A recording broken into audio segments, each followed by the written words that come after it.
पौने 2 आंख वाले, वही विट्ठल काणिया, बाबा रामदेव पौने 2 आंख वाले, उनका कोई मेक इन इंडिया नहीं है।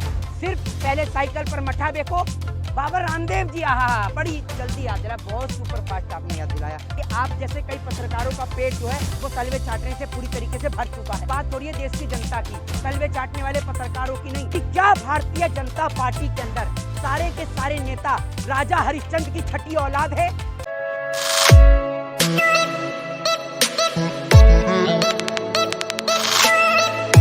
सबसे बड़ी बात मैं आपको बता दूं कि इस देश के अंदर जो स्वदेशी की बात करी जाती है, स्वदेशी की लगातार चर्चा करी जाती है। पौने 2 आंख वाले, वही विट्ठल काणिया, बाबा रामदेव पौने 2 आंख वाले, उनका नाम मत लीजिए, चर्चा मत करिए, पूरी बहस खराब हो जाएगी। कोई मेक इन इंडिया नहीं है।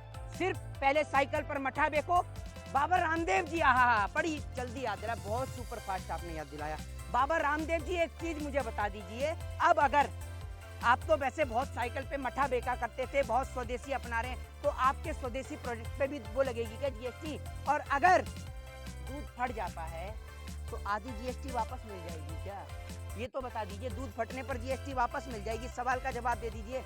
आप देश के अंदर जीएसटी के नाम पर लोगों से जो है रोटी छीनने का काम कर रहे हैं। दूसरी बात मैं आपको बता दूं कि Chinese sperm bag order for 39,000 train coach wheels, मैं आपको बता दूं 39,000 ट्रेन कोच व्हील्स जो हैं वो चाइना से मंगाए गए हैं। एक और देश के अंदर मेक इन इंडिया का कॉन्सेप्ट दर्शाया जाता है। दूसरी और सबसे बड़ी खबर जो मैं आपको अब देने जा रहा हूं, ये खबर देश के लोगों के लिए बहुत बड़ी बात है। हालांकि इस खबर से बीजेपी के नेताओं को रद्दी भर फर्क नहीं पड़ता, इस खबर से बीजेपी के वाले लोगों को और अंधभक्तों को भी कोई फर्क नहीं पड़ता है, क्योंकि उनके घर से ना तो कोई सरहद की हिफाजत में है, ना उनके घर से कोई किसी काम में है। ये खबर उन लोगों के लिए जो लोग सरहद की हिफाजत करते हैं या चाइना के, इंडिया और चाइना का जो बॉर्डर है, इंडो चाइन जो बॉर्डर है, वहां पर रहने का काम करते हैं। मैं आपको एक खबर देना चाहता हूं, अरुणाचल प्रदेश जिसकी राजधानी है ईटानगर, अरुणाचल प्रदेश में चाइना बॉर्डर के पास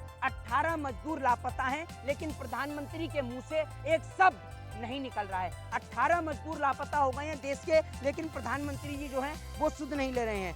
महंगाई, बेरोजगारी जैसे शब्दों को इस देश के अंदर बैन कर देना चाहिए, देश की आधी समस्या का हल निकल जाएगा, ऐसा प्रधानमंत्री नरेंद्र मोदी जी शायद चाहते हैं।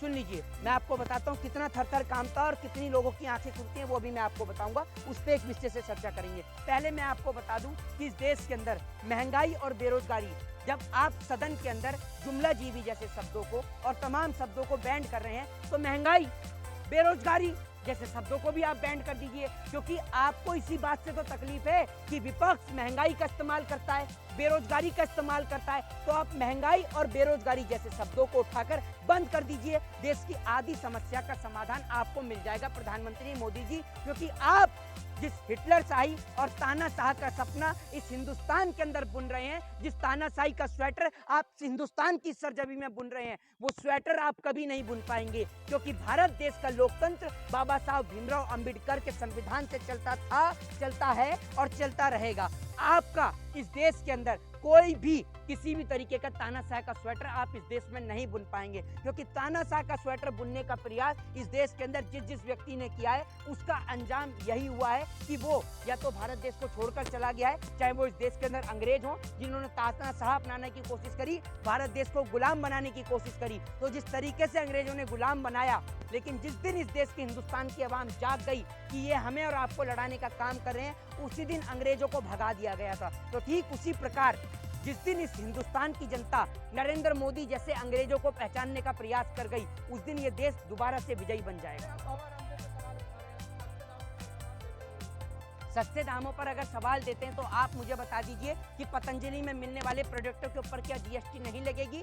पतंजलि का तो मेक इन इंडिया का प्रोडक्ट है, क्या उस पर जीएसटी नहीं लगेगी? या फिर पतंजलि के दौरान जो आम आदमी जो गेहूं का कट्टा खरीद रहा है या आटे का कट्टा जो खरीद रहा है, या दूध खरीद रहा है, या मट्ठा खरीद रहा है, या फिर इसके अलावा बहुत सारी चीजें जो दवाइयाँ हैं, इस देश के अंदर दवाइयों का इतना बड़ा स्कैम है कि इस देश के अंदर आज के दौर में 50% से ज्यादा दवाइयां जो हैं वो ऐसी दवाइयां हैं जो दवाइयां शरीर के लिए बेहद नुकसान करती हैं। वो दवाइयां ऐसी हैं उनमें 50% जो है वो फ्रॉड हो रहा है। मतलब वो दवाइयाँ जो है आप सीधे तौर पर कहें तो वो वैसी दवाइयाँ हैं, मिलावटी दवाइयाँ हैं। जो मिलावटी दवाइयाँ देश के लोगों को बीमार करने का काम कर रही हैं, देश को अपाहिज करने का काम कर रही हैं, लेकिन देश की तमाम सरकारी डिपार्टमेंट सिर्फ विपक्ष पे लगाम कसने का काम कर रहा है और कुछ नहीं कर रहा देश में। और ईडी के लिए एक सवाल ये कहना चाहूंगा, क्योंकि ईडी की रेड जो है वो विपक्ष के नेताओं पे लगातार पड़ रही है, चाहे वो कांग्रेस के हों, चाहे फिर वो सपा के हों, चाहे फिर वो आरजेडी के हों, चाहे तमाम पार्टी के हों। तो ईडी के लिए सिर्फ एक सवाल पर छोड़ के जा रहा हूँ। मैं किसी सरकारी संस्थान पर सवाल नहीं खड़ा कर रहा हूँ। मैं ये पूछना चाहता हूँ कि क्या भारतीय जनता पार्टी के अंदर सारे के सारे नेता राजा हरिश्चंद्र की छठी औलाद है, या फिर भारतीय जनता पार्टी के किसी भी राज्य के अंदर किसी भी प्रकार का कोई भी घोटाला, किसी भी प्रकार की कोई भी धांधलेबाजी, कोई भी भ्रष्टाचार नहीं होता? क्या भारतीय जनता पार्टी के एक एक नेता गंगा से भी पवित्र जल से धुले हुए हैं, जो इनके ऊपर और इनके घरों के ऊपर और इनके भारतीय जनता पार्टी के नेताओं के ऊपर ईडी की कोई भी रेड नहीं पड़ती है? ये सवाल मैं पूछना चाहता हूँ ईडी से।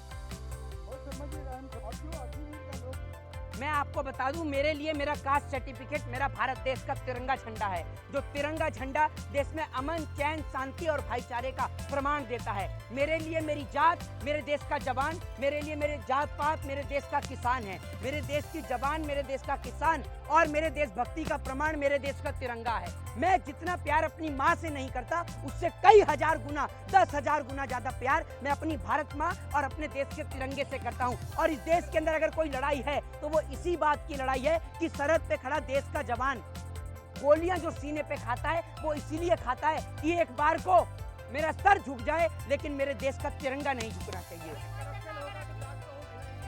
तो मैं आपसे यही पूछना चाहता हूं कि इतने बड़े क्षेत्र के अंदर आपने कहा कि करप्शन होगा तो जांच तो होगी होगी, तो इतने बड़े राज्य में भारतीय जनता पार्टी बैठी हुई है, 300 प्लस का बहुमत लेके बैठी है, तो क्या भारतीय जनता पार्टी का एक भी नेता भ्रष्टाचार नहीं करता? सुन लीजिए सर, सुन लीजिए मेरे सवाल का मैं आपको लॉजिकली भरा जवाब दूंगा, आपकी तरह नहीं जैसे और भी तमाम लोग हैं, क्योंकि आप जैसे कई पत्रकारों का पेट जो है वो तलवे चाटने से पूरी तरीके से भर चुका है। ठीक है, तो ये जहां बात हो रही है देश की जनता की, तलवे चाटने वाले पत्रकारों की नहीं, तो एक सवाल का मैं आपको जवाब दे दूं, अगर बीजेपी में भ्रष्टाचार नहीं हो रहा तो कल भारतीय जनता पार्टी के एक नेता मंत्री ने इस्तीफा क्यों दिया? वो इस्तीफा देने के लिए उत्तर प्रदेश के नेता दिल्ली क्यों आते हैं, अमित शाह को इस्तीफा क्यों देते हैं? जिनका नाम दिनेश कठीक है, जो जल संसाधन मंत्री हैं, उनका सीधे तौर पर कहना है कि मेरा सेक्रेटरी मेरी बात नहीं सुनता, पैसे देकर लोगों को डिपार्टमेंट में लगाया जा रहा है। तो ये भ्रष्टाचार नहीं है? क्या ईडी इसकी जांच नहीं करेगी? नहीं, ईडी तो जांच करेगी सोनिया गांधी की, ईडी जांच करेगी राहुल गांधी की, प्रियंका गांधी की, अखिलेश यादव की, मायावती के, सिद्धिन ओवैसी की, ये तमाम लोग जो विपक्ष की भूमिका अदा कर रहे हैं, इनकी जांच करेगी। लेकिन इनकी जांच नहीं करेगी जो बीजेपी के रहकर अंदर घोटाला कर रहे हैं, क्योंकि अगर बीजेपी के अंदर वालों की जांच करेगी तो ईडी के अफसरों का तबादला होने में सिर्फ 2 मिनट लगते हैं, 2 मिनट, ये ध्यान रखिएगा।